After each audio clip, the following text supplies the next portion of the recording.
வணக்கம் நண்பர்களே, நான் உங்கள் டிகே டிப்ஸ் மூலமாக உங்களை சந்திப்பதில் மிக்க மகிழ்ச்சி.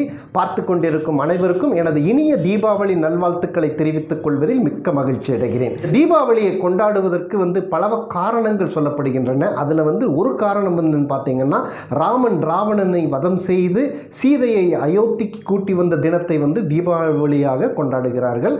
மற்றும் கிருஷ்ணன் நரகாசுரனை வதம் செய்த தினத்தை தீபாவளியாக கொண்டாடுகிறார்கள். இப்படி பல காரணங்களை சொல்லலாம்.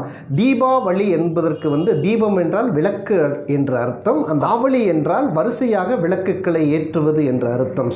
வரிசையாக விளக்குகளை ஏற்றி வைத்து கொண்டாடுவதைத்தான் நாம் தீபாவளி என்கிறோம். தீபாவளிக்கு பலவிதமான காரணங்கள் சொல்லப்பட்டாலும் அதில் முக்கியமான ஒரு காரணம், முக்கியமான இதனுடைய நோக்கம் என்னன்னு பார்த்தீங்கன்னா, இருளை அகற்றி, அதாவது விளக்குகளால் தீபத்தை ஒளியை ஏற்றி இருளை அகற்றி நாம் உறவினர்களோடும் நண்பர்களோடும் அன்பை பகிர்ந்து கொண்டு ஒரு ஞானத்தை பெறுவது தான் இதனுடைய முக்கியமான ஒரு குறிக்கோளாகும்.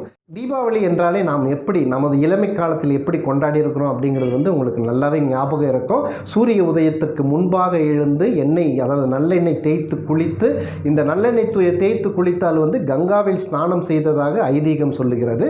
ஸோ இதெல்லாம் குளித்து நமக்கு புத்தாடை அணிந்து பின்பு பலவிதமான தின்பண்டங்கள் இருக்கும். அந்த தின்பண்டங்களெல்லாம் நிறைய வீட்டில் செஞ்சுருப்பாங்க. இந்த தின்பண்டங்களெல்லாம் நம்ம சாப்பிட்டு பின்பு இந்த பட்டாசுகளை கொளுத்தி உறவினர்கள் நண்பர்கள் வீடுகளுக்கு சென்று நமது அன்பை பரிமாறிக்கொண்டிருந்தோம். அதெல்லாம் அந்த காலத்தில்.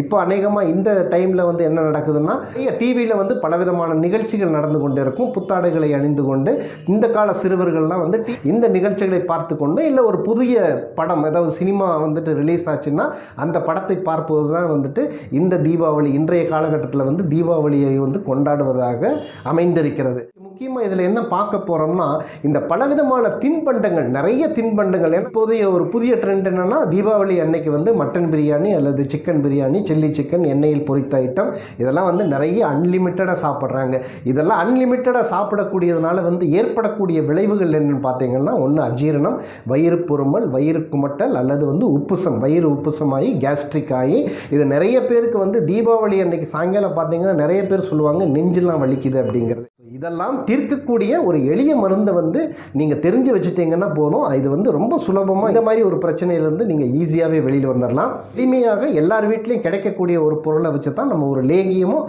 அல்லது ஒரு பவுடரோ நம்ம செய்ய போகிறோம். தேவையான பொருட்கள் என்னென்னு பார்த்தீங்கன்னா, ஓமம், சீரகம் மற்றும் வரக்கொத்தமல்லி, பட்டை, ஏலக்காய் மற்றும் பெப்பர், பிளாக் பெப்பர், கொஞ்சம் திப்பிலி இருந்துச்சுன்னா எடுத்து வச்சுங்க.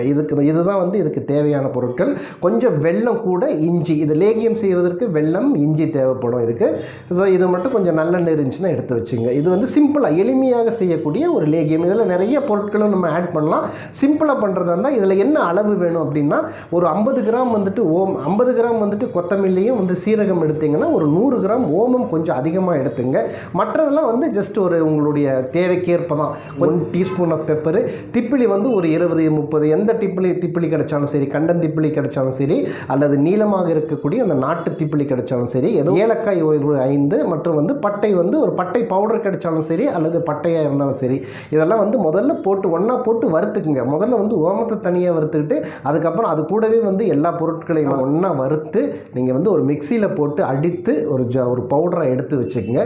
இந்த பவுடரை எடுத்து வச்சுட்டு கொஞ்சம் இஞ்சி, அதாவது ஒரு 100 கிராம் இஞ்சி, நீங்கள் ஒரு 100 கிராம் ஓமம் போட்டிங்கன்னா அதே அளவுள்ள இஞ்சி எடுத்துகிட்டு தோலெல்லாம் சீவிட்டு சின்னதாக கட் பண்ணி அதை மிக்சியில் போட்டு அடிச்சிட்டிங்கன்னா போகிறோம். இந்த இஞ்சி ரொம்ப நாராக இருக்குது அப்படின்னா நீங்கள் அதை பிழிந்து நீங்கள் ஒரு ஜூஸாக, இஞ்சி ஜூஸாக எடுத்து வச்சுக்கலாம். ஸோ இஞ்சி ஜூஸாக இப்போ நம்ம எடுத்து வச்சுக்கிறோம். ஒரு கிளாஸில் இஞ்சி ஜூஸ் எடுத்து வச்சுக்கோங்க. இந்த அரைத்த பவுடரோடு நீங்கள் ஒரு மண்டை வெல்லம், நாட்டு வெல்லம் கிடச்சுன்னா இதையும் நல்லா அடித்து அதை தூளை செஞ்சு இந்த ஜீரகத்தோட இந்த பொடிகளோடு சேர்த்து நல்லா மிக்ஸ் பண்ணிங்க. மிக்ஸ் பண்ணிவிட்டு ஒரு வானிலையில் நல்லெண்ணெய், சுத்தமான நல்லெண்ணெய் இருந்துச்சுன்னா அதை கொஞ்சம் விட்டு இந்த நம்ம அரைத்து வைத்த இந்த பவுடரெல்லாம் போட்டு நல்லா கிண்டிட்டு வந்தீங்கன்னா போதும். கூட இந்த இஞ்சி ஜூஸை நீங்கள் மிக்ஸ் பண்ணிட்டீங்கன்னா, இது தண்ணி எதுவுமே ஆட் பண்ண வேண்டாம். ஏன்னா இஞ்சி ஜூஸே நம்மளுக்கு நீர்ப்பதமாக இருக்கிறது. இந்த நீர்ப்பதத்தோடு நீங்கள் நல்லா சேர்த்துட்டு இதை கிளறிட்டு வந்தீங்கன்னா போதும். ஒரு லேகியத்தினுடைய பதத்திற்கு வந்துடும். இதில் நம்ம இது ஒன்றோடு ஒன்று ஒட்டாமல் இருப்பதற்காக கொஞ்சமாக நெய்யை நீங்கள் சேர்த்துக்கலாம். ஒரு 2 ஸ்பூன் அல்லது 1 ஸ்பூன் நெய்யை உங்களோட உங்களுடைய தேவைக்கேற்ப கொஞ்சமாக சேர்த்துட்டிங்கன்னா இது கிளற கிளற வந்து நல்ல ஒரு லேகியத்தினுடைய பதத்தில், அதாவது ஒரு அல்வாவினுடைய பதத்தில் வந்து இது வந்துடும். இது வந்தோடனே க்ளீனாக எடுத்துகிட்டு அதை இறக்கி வச்சு ஆற வைத்து ஒரு கண்ணாடி பாட்டிலில் போட்டு வச்சுக்கலாம். போட்டு வச்சுட்டிங்கன்னாவே காலையில் ஏர்லி மார்னிங் நீங்கள் குளித்து முடிச்சுட்டு வந்தோடனே ஃபஸ்ட்டு வந்து இந்த ஒரு லேகியத்தை ஒரு ஸ்பூன் அளவுக்கு, ஒரு ஸ்பூன் அல்லது 1.5 ஸ்பூன் எடுத்து நீங்கள் சாப்பிட்டீங்கன்னா நீங்கள் அடுத்ததாக என்ன சாப்பிட்டாலும் உங்களுக்கு வந்து ஈஸியான இந்த பிரச்சனைகள், ஜீரண ப்ராப்ளம், அஜீரண கோளாறுகளாகட்டும், வயிறு உப்புசமாகட்டும், வயிறு பெரட்டலாகட்டும் அல்லது வயிறு வந்து குமட்டலாகட்டும் எதுவுமே இல்லாமல் தீபாவளியினால் ஏற்படக்கூடிய இந்த வயிற்று சம்பந்தப்பட்ட பிரச்சனையிலேருந்து நீங்கள் சுலபமாக வந்து வெளியில் வந்து விடலாம்.